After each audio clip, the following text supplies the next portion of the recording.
The STAR project is an award-winning community development organisation that's been going for over 23 years. We provide support in whichever way that needs to happen for the community. We're very person-centred, and we adapt our services to meet the needs of our community. So today our event is around decision makers bearing witness to people's COVID stories. Storytellers will come in, members of the community, members from other organisations will come in and tell their stories from COVID, and there will be a decision maker at each table. It can be an elected member, it can be a CEO from another organisation. Will sit and listen, and that is trying to influence policy in the future so that the community, all policies are bottom up, not top down. This is one of 14 stops that has happened around the UK. The first starting in Enniskillen, and the last one will be in Coventry. And what we're trying to do is bear witness to the creative and innovative ways that local communities have come together, especially during hard times, to help each other, to support each other, and also, more importantly, to make those connections. Because the last couple of years and what's coming just around the corner, people are feeling disconnected, whether that's from their self, from their community, from decision makers. And events like this is bringing people around the table so people could tell their stories and people could hear, and together we could come up with solutions. So I've been creative facilitator, so we're given the themes to work on with the event in mind, and I've just nudged their responses through creativity. I'm feeling challenged in considering my own emotional response to my pandemic experience. The truth, I don't know. Did I feel things? Certainly. Some sort of survivor's guilt? Possibly. I for sure don't really feel entitled to a negative hangover. After all, I was lucky. Get on with your privileged life, George. I will. Once I worked out just what it was I did feel. It's been a wee bit pushing me to somewhere that I've not been before, which is good. It's also been inspiring hearing how all these other people, what they have went through, and it's something you can know that has happened to people, but actually hearing that experience direct, I think affects you, gives you much more appreciation of the difficulties other people do have. I counted the days down to freedom, run out here of my way, here we come.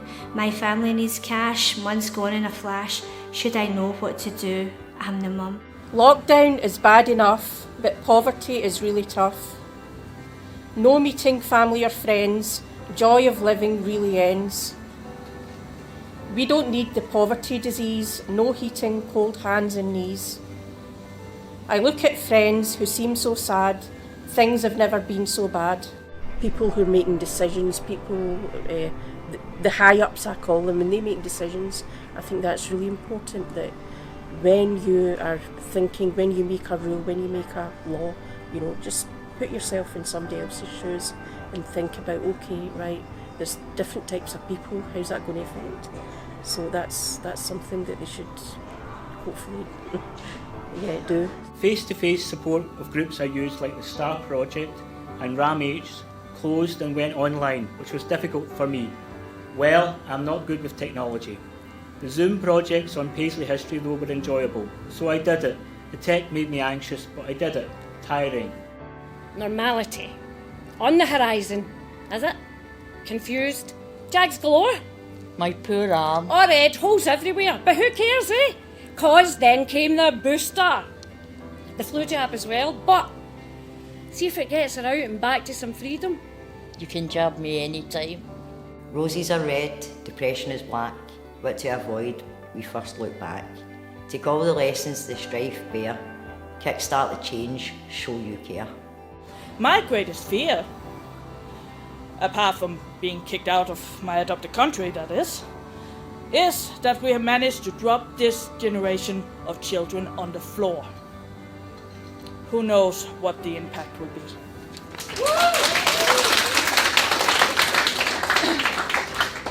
My name is Tracy. I'm a survivor of COVID, domestic abuse, domestic violence and sexual assault. I used to think I wasn't worth it. Do you?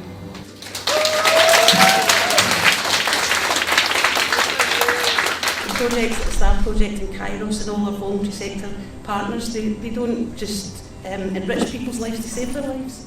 And that got me bubbling earlier, so I'm going to try and do it again. Although there was a lot of sadness, there was also joy about the fact that we didn't just lose connections during COVID, we actually gained connections with people, maybe met other people that we hadn't met before for various reasons. So it wasn't all sadness, there was a bit of hope and a wee bit of joy there as well. One of the strong things that came through for us was how do we recognise the loss for those young people who were in school at the time when lockdown happened, and we were hearing stories about people being affected, having to take exams, etc. So there's a bit for me about how asking ourselves to remember that these young people, this happened to them, we have to reflect on that and support them.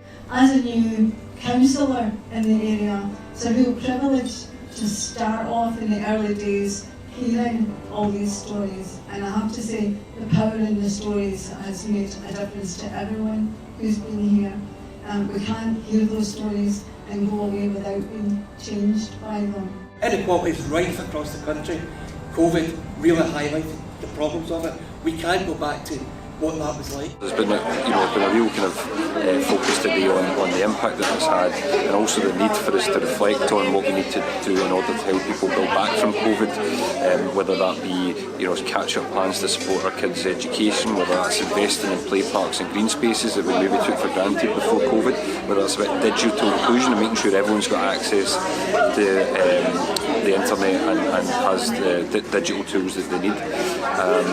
Those are the clear messages that I'm taking forward today, that we need to recognise the stories that, the experiences people have gone through, but let's, build back better and ensure people are properly supported going forward. Quite often, especially if you're in politics, you're reading briefings, you're constantly going from one topic to the next. So suddenly to have a human being in front of you saying, no, this isn't a statistic, this is my day-to-day life, this is what my lived experience is.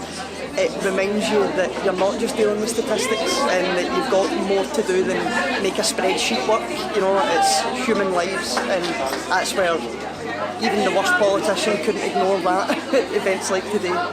The ears of our elected delegates, who vow now to be your selected advocates, those who our communities chose to take your stories to those and such as those. Pandemic isolation frustrations are related, collated, no longer muzzled, muffled behind masks. Your concerns are concerted, repeated, relayed to the tap, tales to take them to task. The task makers, the decision makers, the eat and mess makers, demanding movement from those movers and shakers, who call the shots, who hold the big purse strings, hold the power, control the levers that are needed to change the big things. For me, it's been so positive because the positivity comes out of the difficulty. So when people say how a community is resilient, how are people resilient, that's coming through the fire, that's coming through the hard times, that's people becoming alongside us, people becoming neighbourly, people reconnecting. We know from what people tell us that consistently they feel unheard, easy to ignore, purposefully not listened to, is how they feel, and that's not good enough and it's not okay. So that's why it's so important that this event is all about the community. It's not about showboating, it's not about politics, it's not about anything else other than the community being heard and having those words acted on, because they are the experts in themselves. I think that everybody has got an experience, and everybody had a starting point before the pandemic and the lockdowns. So for some people, for most people, that was about an awful lot more. It's about where their life's at than the pandemic.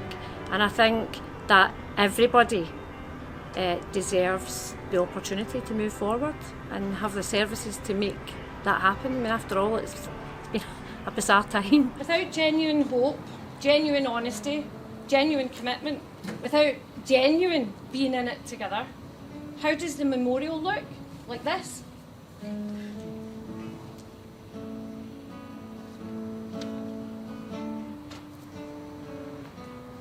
Or it could look like this.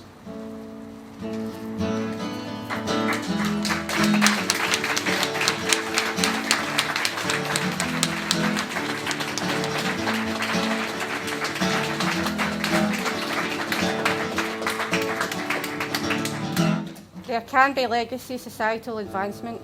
Are you motivated enough to be part of that?